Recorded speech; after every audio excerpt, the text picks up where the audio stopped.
नमस्कार दोस्तों, आप देख रहे हैं क्रिप्टो न्यूज़ सेंटर। मैं आपका होस्ट और दोस्त संजय रोहिला लेकर आया हूं क्रिप्टो दुनिया से टॉप 3 डिसेंट्रलाइज एक्सचेंजेस। तो सीधा अपडेट पे बढ़े उससे पहले quick disclaimer, I'm not a financial adviser, I do not provide any kind of financial advice, I request you to take your decision based on your own research only. तो बात सीधी करते हैं exchange के ऊपर, और decentralise exchanges का discussion क्यों करना पड़ा, क्यों ज़रूरी है, और उस पे जाएं उससे पहले एक थोड़ा सा पता कर लेते हैं कि सेंट्रलाइज और डिसेंट्रलाइज एक्सचेंजेस होती क्या है और क्या इनमें फ़र्क होता है। तो जनरली क्या होता है, सेंट्रलाइज एक्सचेंजेस ऐसी है जैसे आपकी वजीरेक्स हो गई, कॉइन स्विच क्यूबेर हो गई, कॉइन DCX हो गई, ये इंडियन एक्सचेंजेस की बात कर रहा हूँ मैं। और वहीं फॉरेन एक्सचेंजेस की बात करें तो आपकी कॉइनबेस हो गई या बाइनेंस हो गई, ये हो गई, ये सारी की सारी सेंट्रलाइज एक्सचेंजेस होती है। इनमें क्या होता है कि आपके जो भी आप कॉइन्स लेते हो, एसेट्स लेते हो, तो उनकी जो आपको की ये प्रोवाइड नहीं करते, उनके फंड्स जो होते हैं आपके, वो उन्हीं के उस पे होते हैं। इन शॉर्ट वो ही अल्टीमेट कल को एक्सचेंज कोलैप्स करती है या कुछ फ्रॉड करती है या कुछ भी करती है। आई एम नॉट सेइंग कि वो करती हैं, बट अगर कुछ होता है तो फंड्स का जो अथॉरिटी है वो आपके पास नहीं रहता, आपकी क्रिप्टो की अथॉरिटी आपके पास नहीं रहती, क्योंकि आपको जो कीज़ हैं वो नहीं मिलती।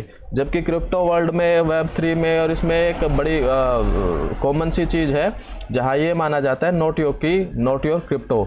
तो ये मान के चलना पड़ता है, अगर आपके पास अपनी की नहीं है क्रिप्टो की, तो आप ये मान के चलें कि भाई वो आपके क्रिप्टो आपके हाथ में नहीं है। और सेंट्रलाइज एक्सचेंजेस में नहीं, यही होता है। सेंट्रलाइज एक्सचेंजेस में वो आपको आपके फंड्स की कीज़ नहीं देते, क्रिप्टोज़ की कीज़ नहीं देते, उस वजह से, और उनके जो सारी मूवमेंट है वो अपने हिसाब से चेंज कर सकते हैं सेंट्रलाइज एक्सचेंजेस।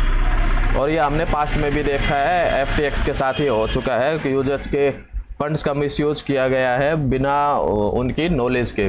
तो अगर आपके पास अपनी कीज़ होती हैं क्रिप्टो की, तो आप बेटर डिसीजन ले सकते हैं। ये रहा सेंट्रलाइज का, और इसका जस्ट अपोजिट ही डिसेंट्रलाइज्ड है। डिसेंट्रलाइज्ड में एक्सचेंजेस में क्या होता है कि आपके पास ही की फ्रेजेज होते हैं, कीज़ होती हैं आपके क्रिप्टो की, और वहीं से आप जो भी बाइंग या सेलिंग का या स्वैपिंग का जो ऑप्शन आप सेलेक्ट करना चाहें या स्टेकिंग करना चाहें, आप अपने तरीके से कर सकते हैं। ये जो डिसेंट्रलाइज एक्सचेंजेज है, ये सिर्फ आपको सर्विस प्रोवाइड करती हैं, जबकि ये आपके कीज़ को होल्ड नहीं करती। कीज़ आप अपने ही होल्ड करते हो क्रिप्टो के, और उसी तरीके से आप जेन्युइन क्रिप्टो मालिक बनते हो। तो हम डिस्कस करने वाले हैं टॉप 3 डिसेंट्रलाइज एक्सचेंजेस। आज जब मैं ये वीडियो बना रहा हूँ, और 4 मार्च 2023 को, बेस्ड ऑन कि जो 24 आवर्स का वॉल्यूम आ रहा है उसके बेसिस पे ये एक्सचेंजेस की मैं डिस्कस करूँगा, और ये है CoinGecko से। तो सबसे पहले आते हैं हम, सबसे पहली एक्सचेंज है यूनिस्वैप। यूनिस्वैप का जो है आप यहाँ पे देख पा रहे हैं, 62 बिलियन का $24 बिलियन का 24 आवर्स का वॉल्यूम है। इस पे जो टोटल नंबर ऑफ कॉइन्स है वो 951 कॉइन्स लिस्टेड हैं, और जो नंबर ऑफ पेयर्स हैं वो 1732 है। राइट, नंबर 2 पे है कर्व। इस पे $10 बिलियन का पिछले 24 घंटे में वॉल्यूम आया है, ट्रांजैक्शन हुई है, और इस पे जो कॉइन्स हैं वो 64 कॉइन्स लिस्टेड हैं, जबकि पेयर्स हैं वो है 109। राइट, और थर्ड है स्वैप, पहले हमने डिस्कस कर लिया। अगला है पैनकेक स्वैप। इसमें $9 बिलियन का है वॉल्यूम, और जो नंबर ऑफ कॉइन्स हैं वो 32 मोर देन 3000 इस पे कॉइन लिस्टेड हैं। ज़्यादातर तो जो यूज़ किया जाता है वो 2 ही यूज़ किए जाते हैं, यूनिस्वैप एंड पैनकेक स्वैप, यही सारे किए हैं। फिर भी हम तीनों को कवर कर लेते हैं। पहले वाला आता है यूनिस्वैप। यूनिस्वैप के ऊपर जब आप आते हैं तो ये उनकी एक वेबसाइट है जो डेस्कटॉप वर्जन है, उनका एक ऐप वर्जन भी है जो यहाँ पे क्लिक करके मैं आपको दिखाऊं। जैसे ही ये ओपन होता है तो आप यहाँ से स्वैप कर सकते हैं अपने टोकन्स। यानी कि फॉर एग्जांपल आपके पास USDT है तो आप अपने को जितने भी फॉर एग्जांपल 100 USDT हैं आपके पास, और यहाँ से सेलेक्ट करके कोई भी जितने भी कॉइन हैं वो आप परचेज कर सकते हैं। जैसे मैटिक की बात कर रहे हैं हम, देखते हैं मैटिक है या नहीं।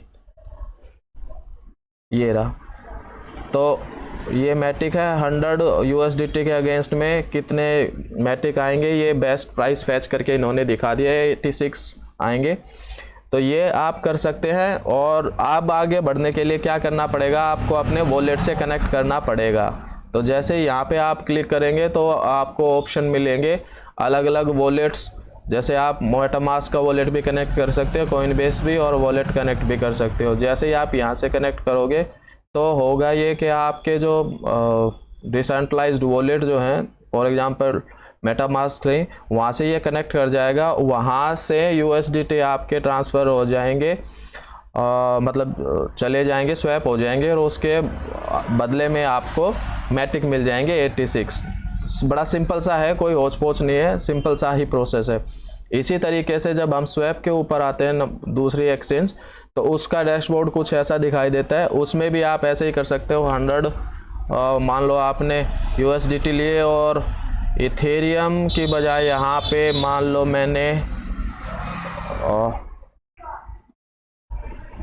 ओके, अभी ये क्लिक नहीं हो रहा है, बाकी एथेरियम लेते हैं तो ये USDT लेंगे। अगेन वहीं से वॉलेट को कनेक्ट करेंगे, वही सेम प्रोसेस आपकी मेटामास्क के वॉलेट या जो दूसरा वॉलेट है उससे कनेक्ट करेंगे, और यहाँ पे ये चीज़ें आ जाएंगी। फिर बढ़ते हैं तीसरे के एक्सचेंज के ऊपर। ये सारी चीज़ें अब आने लग गई है, थोड़ा स्लो चल रहा था ये एक्सचेंज। सेम प्रोसेस है। थर्ड पैनकेक स्वैप के ऊपर आते हैं, तो पैनकेक स्वैप के ऊपर भी आप यहाँ पे फॉर एग्जांपल आप अपनी जो भी है, अगेन USDT मैंने सेलेक्ट कर लिया, वही स्वैप वाली सब में लगभग सेम ही प्रोसेस है, कुछ अलग नहीं है। मैंने 100 USDT डाला और इसके बदले मैं स्वैप करना चाह रहा हूँ मानो शिबा इनू। तो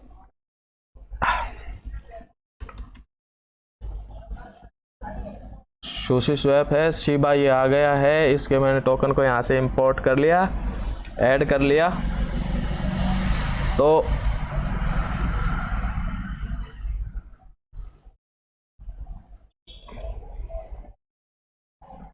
मैं जाता जा रहा हूँ और देख रहे हैं 100 USDT के अगेंस्ट में, ये आप देख पा रहे हैं, इतने आपको शिबा इनू मिल जाएंगे। 7 बिलियन के आसपास आपको शिबा इनू मिल जाएंगे।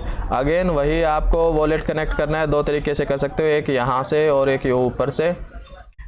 अगेन आप जैसे ही वॉलेट कनेक्ट करोगे तो ये पैनकेक स्वैप, इंजेक्ट, कॉइनबेस, जितने भी ट्रस्ट वॉलेट है उन पे चला जाएगा, और वहाँ से आप अपने जो है टोकन्स स्वैप कर सकते हो, खरीद सकते हो।